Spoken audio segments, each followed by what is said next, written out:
All right, so you've probably heard something big's headed this way. Yeah, it's all over social media. I know a lot of people asking questions already. I've gotten two already this morning. How much are we going to get? There is a potential still for some snow Monday night and Tuesday. We're watching it, Jennifer. I don't want to talk about accumulations just yet because we're still 4 days away. Right. Stuff like that needs to be ironed out. Before we jump into the forecast, though, I want to say thank you to the Temple Church in Nashville. Look how cute this little plaque is that they gave me for coming and talking to their group, the Young at Heart. This was a little plaque that they made, a little wooden sign there with the sunshine and saying thank you to me. So thanks to all the ladies that invited me out to talk to their group. I had so much fun with them. Let's jump into the forecast here. Temperature-wise this morning, we are in the lower 30s and upper 20s. 30 degrees right now in Springfield. We are at 27 up in Russellville, Kentucky, 28 in Clarksville at this hour, 31 over towards Lebanon, and 31 in Smyrna right now. We've got 30 degrees down into Franklin and Williamson County. Hour by hour planner shows we actually get into the 40s today. That's some good news, right? We didn't get above freezing in some spots yesterday, so it's nice to see the 40s making a comeback. 40 around 11 o'clock, 42 at 12. We see the mid to upper 40s during our warmer hours, 2, 3, 4 p.m. today. Sunset is after 4:30, and once the sun goes down, increasing clouds later on for tonight. So we'll get some sunshine today. It'll be mainly cloudy for the day on Sunday. Here comes the cold, though. This is looking at Tuesday during the late night on Monday and early morning on Tuesday. We get another Arctic blast that will be moving through here, keeping temperatures very cold for the middle of next week. Here's the snowfall Jennifer was just talking about. It looks like it will start as some rain by late Monday night, transitioning to some wintry weather after midnight. This is 2 a.m. on Tuesday, where we'll see snow showers across the News Channel 5 viewing area. Looks like the snow showers will be done by mid-morning and into lunchtime on Tuesday. Good opportunity for us to see some accumulating snowfall. Honestly, guys, this looks like the best chance we've had so far to see some snow across the viewing area. Now, just how much we're going to see, you'll have to stick with the Storm 5 weather team as we get closer to that day. Remember, we're still 4 days out.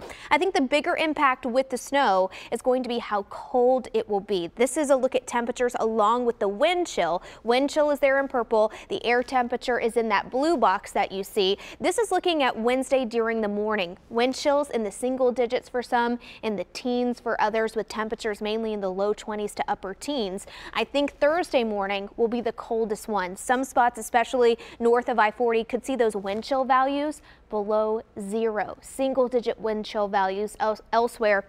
And some of our actual air temperatures could be in the single digits too. So a couple of very cold mornings are going to be coming after that potential for some snow. Here's a look at the weekend. 46 today, 48 for tomorrow, upper 50s on Monday. So the stretch of 3 particularly warm days, seasonable for the weekend, above average for Monday. Enjoy them while we have them, because highs only in the lower 30s Tuesday, upper 20s Wednesday and Thursday.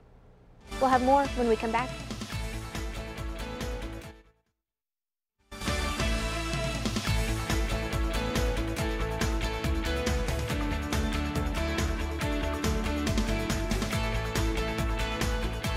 Have you ever had to get a replacement key for your car? Well, then you know it can be pricey, both for the key as well as programming it. But as John Manarese tells us, there might be another way. Ever lose a car key or have one go bad after 2 or 3 years? You probably dread asking the dealer for a new one because you're worried about the cost, but you do have some cheaper options. Ron Sparer needed a key for his 2003 Toyota. He knew the dealer would charge well over $100, so he ordered an inexpensive blank online. But now, I can't get the key cut. Ron says 3 hardware stores and big box stores all refused to even try to duplicate his key. All 3 said the same thing. They won't cut a key. They would not cut it. Some implied it was a security issue to prevent theft. Others wouldn't do it because today's keys are smart keys with a unique code. The chip is in the end here. It's molded into the plastic. With most car keys made the past 20 years now coming with a computer chip inside, hardware stores have struggled to make duplicates. That is until now, thanks to some new high-tech programs. We are able to do between 95 and 98% of the keys that are on the road now.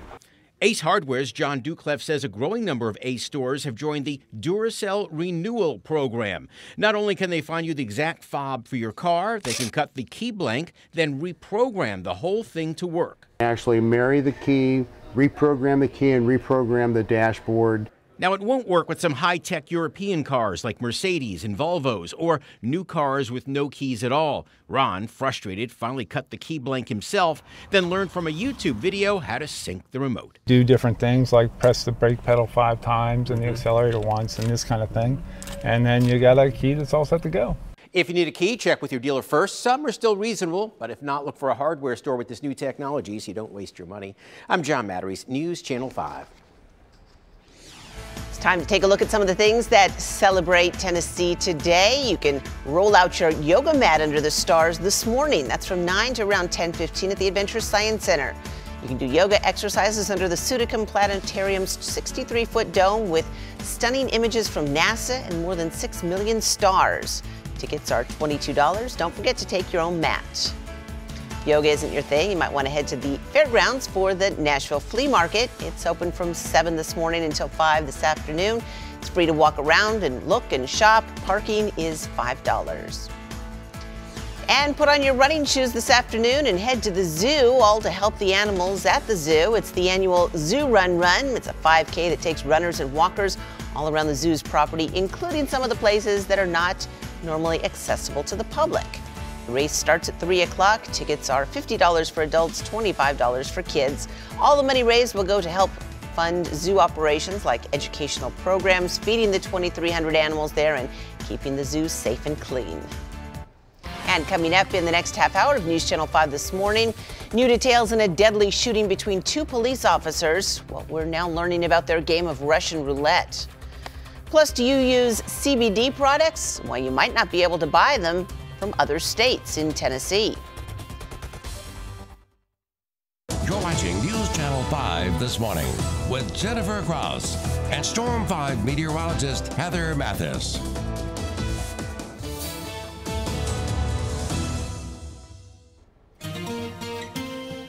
Overnight, we had some clouds, even a few flurries that led to a light dusting in some locations. I continue to get some photos on my Facebook page. Heather Mathis NC5 is where you want to search. If you'd like to send me a photo from your house, I'll show a couple of them coming up a little bit later in the newscast. Because of those flurries, Kentucky officials do want to alert folks in southern Kentucky that they've had a couple of slick roadways reported to them. They're checking on those. Just use extra caution today in some of our northern counties along the Tennessee-Kentucky state line. Otherwise, the sun is out and we've seen a decrease in clouds so far over the last couple of hours. Nice to see a blue sky overlooking the skyline there from our sky camera atop the Vanderbilt Children's Hospital. Temperature-wise, it's chilly. We're in the 20s and 30s across the board. We've got 29 in Dixon right now, 24 up in Hopkinsville, and 32 in Nashville. We're going to gain about 10 to 15 degrees into the afternoon, and highs today look to be pretty seasonable, close to what we consider a normal high